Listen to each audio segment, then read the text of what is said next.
Aquí comienza el podcast de Pilates Oaxaca. ¡Ay, que te como! ¡Que te como! ¡Ven aquí! Capítulo 66. Pilates para niños. Hola, soy Alberto Segovia y hoy vamos a adentrarnos en el maravilloso mundo de la educación infantil, carrera universitaria que cursé allá por el Pleistoceno en su especialidad de Magisterio de Educación Física, y en cómo el método Pilates puede ayudar a desarrollar unos futuros adultos mucho mejores de lo que somos capaces de desarrollar con nuestros infantes actualmente. Comenzaré explicando cómo es el Pilates para niños en la actualidad en la mayoría de estudios y centros donde esta modalidad se imparte. Continuaré exponiendo qué era lo que Joe decía al respecto y cómo planteaba él el entrenamiento para niños, y finalizaré el capítulo con la lectura del maravilloso poema de Khalil Gibran, titulado Tus hijos no son tus hijos, que para quien no conozca este poema, puedo asegurar mi convencimiento de que le convendría tatuarse en el alma semejante mensaje de amor universal. Sobre todo si ya tienes asignada o si tienes pensado aceptar la tarea de ser papá o la tarea de ser mamá. Así que ahora, ajusta el volumen de este audio a tu gusto y comenzamos. No te lo puedes perder. Bien, pues lo primero que habría que decir al respecto de cómo se imparte el Pilates para niños en la actualidad es que eso que se ofrece como clases de Pilates para niños no es Pilates, aunque sí es para niños. Me explico. A poco que indagues en los planes didácticos de estas sesiones grupales, verás cómo estas actividades tienen la clara intención de transmitir los 6 principios del método Pilates a los niños, y que para ello utilizan un repertorio de actividades y ejercicios que algunos son propios del método Pilates y muchos otros no.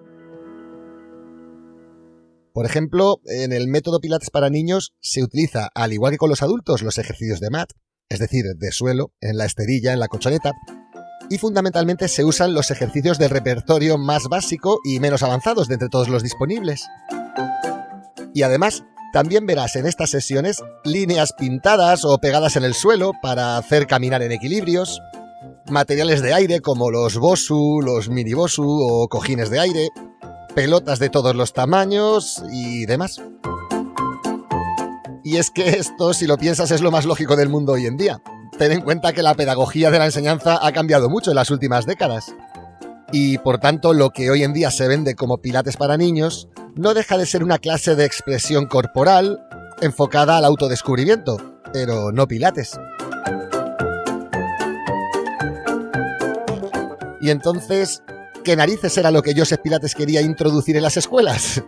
Porque no sé si sabes que la intención principal de Joe a la hora de desarrollar su método era la de introducir la contrología en los planes educativos de las escuelas, en todo Estados Unidos. Sí, Pilates para niños en las escuelas, eso es lo que quería Joe.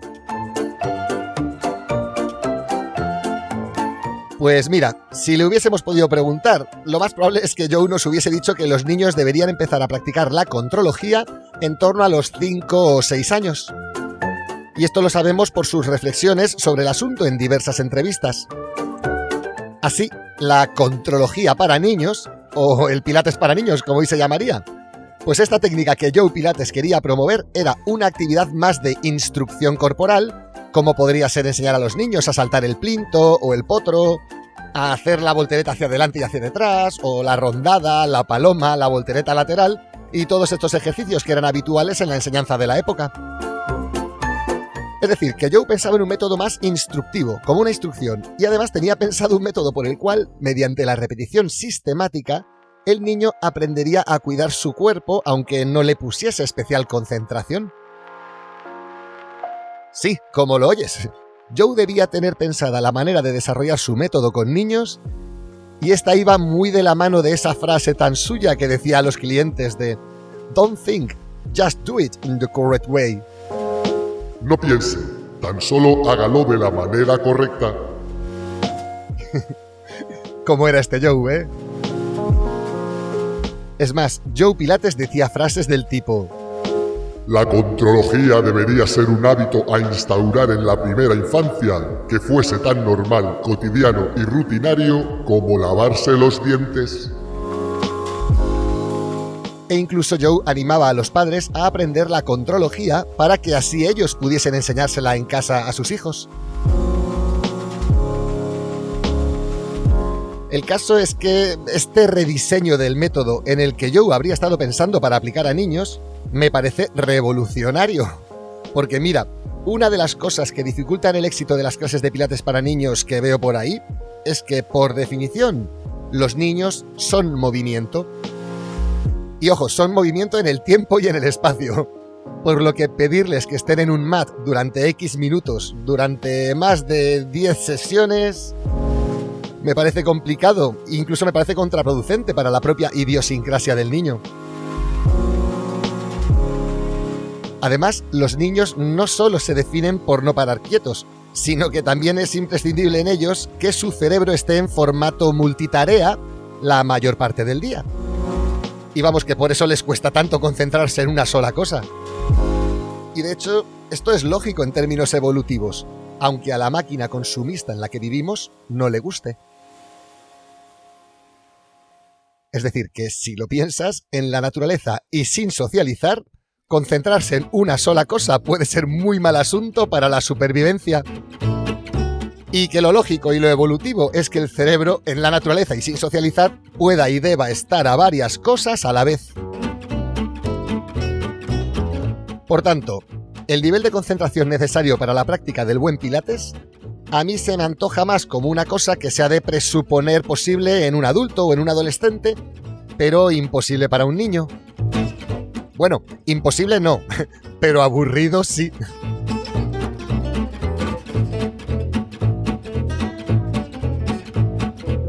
Por otro lado, me gustaría empezar ahora a hablar un poquito de las edades del niño desde el punto de vista de su evolución psicomotriz y de las etapas del desarrollo de su esquema corporal. Sí, esquema corporal, la concepción de sí mismos en el tiempo y en el espacio fuera de sí. Porque habría que decir que la noción del esquema corporal en cada persona se estructura progresivamente a medida que su cuerpo va siendo desafiado en su repertorio de posibilidades funcionales. Es decir, a medida que te mueves, fallas, aciertas y aprendes. Esta evolución psicomotora durante los 2 primeros años de vida se centra en el desarrollo del nivel tónico emocional del bebé, y que esto va a estar marcado por el diálogo con el nivel tónico emocional de la madre o del cuidador principal, lo que determinará el tono emocional de base de esa persona, y luego que esto a su vez será una variable fundamental en la construcción de su personalidad. Claro, son los 2 primeros años, pero entre los 2 y los 3 años el niño conquista las formas más básicas del movimiento, y esto le va a permitir practicar su relación espaciotemporal con los objetos que hay a su alrededor. Ya llegados a los 3 años, entre los 3 y los 7 años aproximadamente, se produce la explosión simbólica, en la que el niño es capaz de atribuir propiedades a las cosas, yo que sé, un palo es una espada, por ejemplo, y lo que le sirve de base para la creación del pensamiento conceptual, que a su vez permitirá el inicio de la creación de su esquema motor dentro de su cerebro. Y además, al final de esta etapa, el niño ya es capaz de dirigir su atención a una parte diferenciada y concreta de su cuerpo. Mi mano, mi pie, mi espalda. Y es ya en la etapa que va desde los 7 a los 12 años en la que el niño ya asienta su esquema corporal mental, es decir, que su cerebro es capaz de imaginar perfectamente todo su cuerpo en movimiento como si fuese algo ajeno a él, lo que a su vez le va a permitir tener una mayor consciencia y conciencia de su motricidad. Por tanto, queridos padres que podáis estar escuchando esto movidos por el amor de vuestros hijos, he de decir que el método Pilates para niños puede ser una gran solución y ayuda para muchísimas casuísticas particulares, pero que en mi opinión personal lo veo más como un método de apoyo que como una solución definitiva en los niños menores de 12 años. Vamos, que pienso que hay otras técnicas que pueden ayudar más según las casuísticas. Por lo que si me preguntas, te diría que lo ideal con esos peques es que los padres realicen su práctica de Pilates juntos y a la vez que ellos. Y esto simplemente te lo correspondo con el acto de que sea una actividad lúdica, entretenida para ellos. Poder mantener la concentración, poder mantener la atención en el momento. hablar de detalles de la precisión en la cual el cerebro de un niño no está pensando. El cerebro de un niño no quiere la precisión, quiere la cantidad de estímulos posibles. Y en definitiva creemos que es una actividad lúdica que en familia puede funcionar genial a nivel grupal y que por eso en Pilates 4K tendremos un canal llamado Pilates for Kids, en el que yo, entre otros, publicaremos nuestros entrenamientos en familia con nuestros hijos.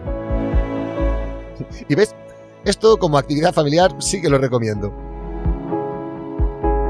Porque tengo claro que el mayor regalo que les podemos hacer a nuestros hijos, además de darles la vida, es darles los conocimientos y las experiencias que les encaminen y acerquen hacia la felicidad. Y el método Pilates, en mi opinión, es uno de esos posibles caminos.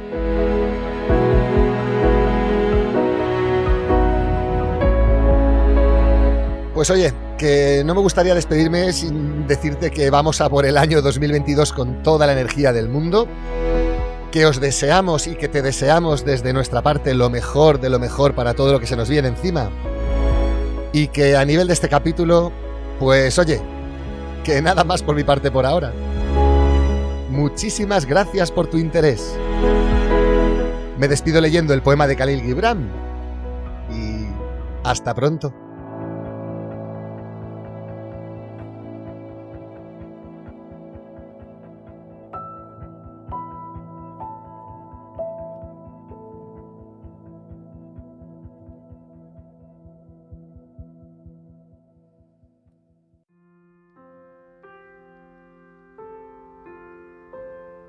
Tus hijos no son tus hijos. De Khalil Gibran, poeta, filósofo y artista libanés. Tus hijos no son tus hijos. Son hijos e hijas de la vida, deseosa de sí misma. No vienen de ti, sino a través de ti. Y aunque estén contigo, no te pertenecen. Puedes darles tu amor, pero no tus pensamientos, pues ellos tienen sus propios pensamientos. Puedes abrigar sus cuerpos, pero no sus almas, porque ellos viven en la casa del mañana que no puedes visitar, ni siquiera en sueños. Puedes esforzarte en ser como ellos, pero no procures hacerles semejantes a ti, porque la vida no retrocede ni se detiene en el ayer. Tú eres el arco del cual tus hijos, como flechas vivas, son lanzados. Deja que la inclinación en tu mano de arquero sea para la felicidad.